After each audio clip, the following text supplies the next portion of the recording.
നമസ്കാരം, ഞാൻ Joyce Mathew. ഷെഖിന news world ടുഡേയിലേക്ക് സ്വാഗതം.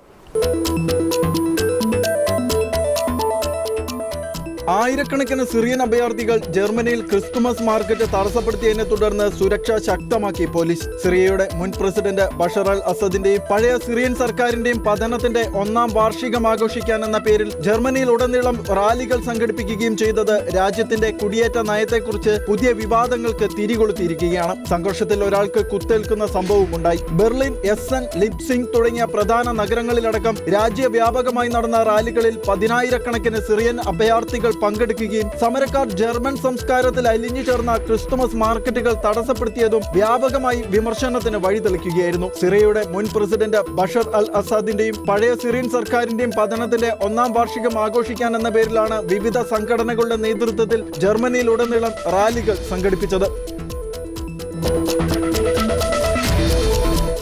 റഷ്യ സൈനിക മുന്നേറ്റമുണ്ടാക്കിയ മേഖലകൾ അടിയറ വെച്ച് യുദ്ധം അവസാനിപ്പിക്കാനുള്ള US ആവശ്യം ഉക്രൈൻ പ്രസിഡന്റ് വ്ളാഡിമിർ സെലൻസ്കി തള്ളി. ഇക്കാര്യത്തിൽ യൂറോപ്പിലെ സഖ്യരാജ്യങ്ങൾ ഒപ്പമുണ്ടെന്ന ആത്മവിശ്വാസത്തോടെയാണ് സെലൻസ്കിയുടെ പ്രഖ്യാപനം. US പ്രസിഡന്റ് ഡൊണാൾഡ് ട്രംപ് മുന്നോട്ട് വെച്ച സമാധാന പദ്ധതിയിലെ നിർദ്ദേശങ്ങളിൽ ആവശ്യമായ മാറ്റം വരുത്തി പുതിയ കരട് തയ്യാറാക്കി നൽകാമെന്നും സെലൻസ്കി പറഞ്ഞു. യുദ്ധത്തിൽ നേട്ടമുണ്ടാക്കിയത് റഷ്യയാണെന്നും അവർ പിടിച്ചെടുത്ത സ്ഥലം ഉക്രൈൻ വിട്ടു നൽകുന്നതാണ് നല്ലതെന്നും ട്രംപ് അഭിപ്രായപ്പെട്ടിരുന്നു. ട്രംപ് മുന്നോട്ട് വെച്ച സമാധാന പദ്ധതിയെക്കുറിച്ച് ബ്രിട്ടീഷ് പ്രധാനമന്ത്രി Keir Starmer, French president Emmanuel Macron, German chancellor Friedrich Merz എന്നിവരുമായി ലണ്ടനിൽ സെലൻസ്കി ചർച്ച നടത്തിയിരുന്നു. ഭൂമി വിട്ടുകൊടുത്തുള്ള ഒത്തുതീർപ്പ് വേണ്ടെന്ന പൊതു അഭിപ്രായമാണ് ചർച്ചയിലുള്ളത്. ലണ്ടനിലെ യോഗത്തിന് ശേഷം റോമിലെത്തിയ സെലൻസ്കി ലെയോ പാപ്പായുമായി കൂടിക്കാഴ്ച നടത്തി. തുടർന്ന് ഇറ്റലി പ്രധാനമന്ത്രി ജോർജിയ മെലോണിയുമായും ചർച്ച നടത്തി.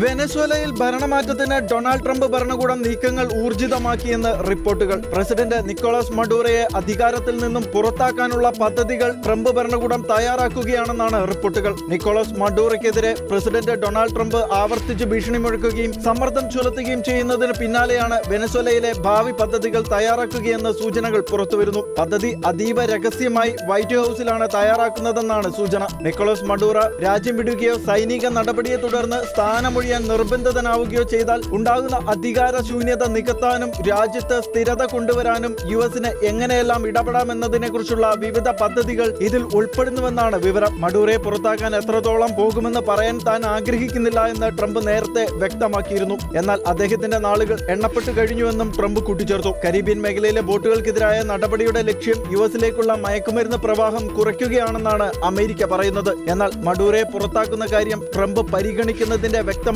സൂചനയാണ് ഈ പദ്ധതികൾ എന്നാണ് പൊതുവെയുള്ള വിലയിരുത്തൽ.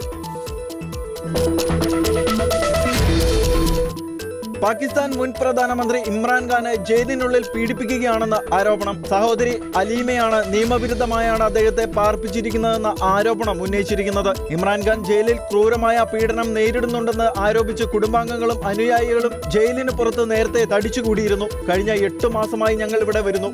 എല്ലാ ചൊവ്വാഴ്ചയും ഞങ്ങൾ ഇവിടെ വന്നിരിക്കുന്നു. ഇമ്രാൻഖാനെ കാണാൻ ഞങ്ങൾക്ക് അനുവാദമില്ല. അവർ അദ്ദേഹത്തെ പീഡിപ്പിക്കുകയാണ്. നിയമവിരുദ്ധമായി ജയിലിൽ പാർപ്പിച്ചിരിക്കുകയാണ്. ഇമ്രാൻഖാനെതിരെയുള്ള ഈ പീഡനം അവസാനിപ്പിക്കണമെന്നും സഹോദരി പറഞ്ഞു. ഇമ്രാൻഖാന്റെ ആരോഗ്യത്തിലും സുരക്ഷയിലും ആശങ്ക ഉന്നയിച്ച് നിരവധി അനുയായികളാണ് ജയിലിന് മുന്നിലുള്ളത്. ചൊവ്വ, വ്യാഴം ദിവസങ്ങളിൽ സന്ദർശനം അനുവദിച്ചുകൊണ്ട് കോടതി ഉത്തരവ് പുറപ്പെടുവിച്ചിട്ടും ഇമ്രാൻഖാനെ കാണാനുള്ള ആവർത്തിച്ചുള്ള ശ്രമങ്ങൾ ജയിൽ അധികൃതർ നിരസിക്കുകയാണെന്ന് അദ്ദേഹത്തിന്റെ അനുയായികൾ പറയുന്നു. അതേസമയം ഇമ്രാൻഖാൻ ജയിലിൽ മാനസിക പീഡനം നേരിടുന്നുവെന്ന ആരോപണം പാകിസ്ഥാൻ സൈന്യം തള്ളിക്കളയുകയാണ്.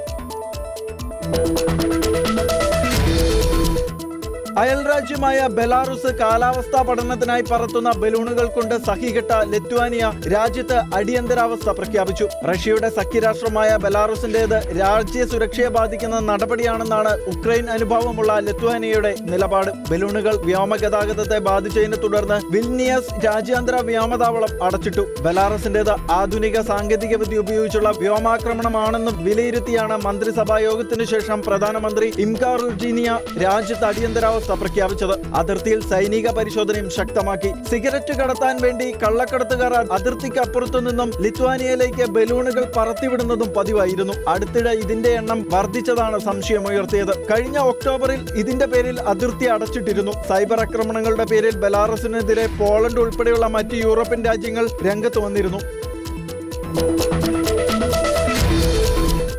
കൗമാര കൗമാരക്കാരുടെ സോഷ്യൽ മീഡിയ നിരോധനം ഓസ്ട്രേലിയയിൽ നടപ്പിലാക്കിയതോടെ 16 വയസ്സിൽ താഴെയുള്ള കുട്ടികൾക്ക് സോഷ്യൽ മീഡിയ നിരോധിക്കുന്ന ആദ്യ രാജ്യമായി മാറി Australia. TikTok, YouTube, Instagram, Facebook എന്നിവ ഉൾപ്പെടെയുള്ള പ്ലാറ്റ്ഫോമുകളിലേക്കുള്ള ആക്സസ് തടഞ്ഞുകൊണ്ട് ഒരു രാജ്യം ഏർപ്പെടുത്തുന്ന ലോകത്തിലെ തന്നെ ആദ്യത്തെ സംഭവമാണിത്. കുടുംബങ്ങൾക്ക് അഭിമാനകരമായ ദിനം എന്നാണ് പ്രധാനമന്ത്രി ആന്റണി ആൽബനീസ് ഇതിനെ വിശേഷിപ്പിച്ചത്. മാത്രമല്ല, പരമ്പരാഗത സുരക്ഷാ മാനദണ്ഡങ്ങളെ മറികടക്കുന്ന ഓൺലൈൻ ദോഷങ്ങൾ തടയാൻ കഴിയുമെന്നതിന്റെ തെളിവായും ഈ നിയമത്തെ അദ്ദേഹം വിശേഷിപ്പിച്ചു. ഈ വലിയ ടെക് കമ്പനികളിൽ നിന്നും ഓസ്ട്രേലിയൻ കുടുംബങ്ങൾ അധികാരം തിരിച്ചുപിടിക്കുന്ന ദിവസമാണിതെന്നും ആൽബനീസ് പറഞ്ഞു. പുതിയ സാങ്കേതിക വിദ്യയ്ക്ക് അത്ഭുതകരമായ കാര്യങ്ങൾ ചെയ്യാൻ കഴിയും. പക്ഷെ നമ്മുടെ സ്വന്തം വിധി മനുഷ്യർ നിയന്ത്രിക്കുന്നുണ്ടെന്ന് നാം ഉറപ്പാക്കേണ്ടതുണ്ട്. അതാണ് ഇതിന്റെ ഉദ്ദേശമെന്നും അദ്ദേഹം കൂട്ടിച്ചേർത്തു. നിരോധനം പ്രാബല്യത്തിലെത്തുന്നതിന് മണിക്കൂറുകൾക്ക് മുൻപ് നിയമം ബാധിക്കാൻ സാധ്യതയുള്ള 10 ലക്ഷം കുട്ടികളിൽ പലരും അവരുടെ ഓൺലൈൻ ഫോളോവേഴ്സിനോട് വിട പറഞ്ഞ സന്ദേശങ്ങൾ കൈമാറിയിരുന്നു. വേൾഡ് ടുഡേ അവസാനിക്കുന്നു. നന്ദി, നമസ്കാരം.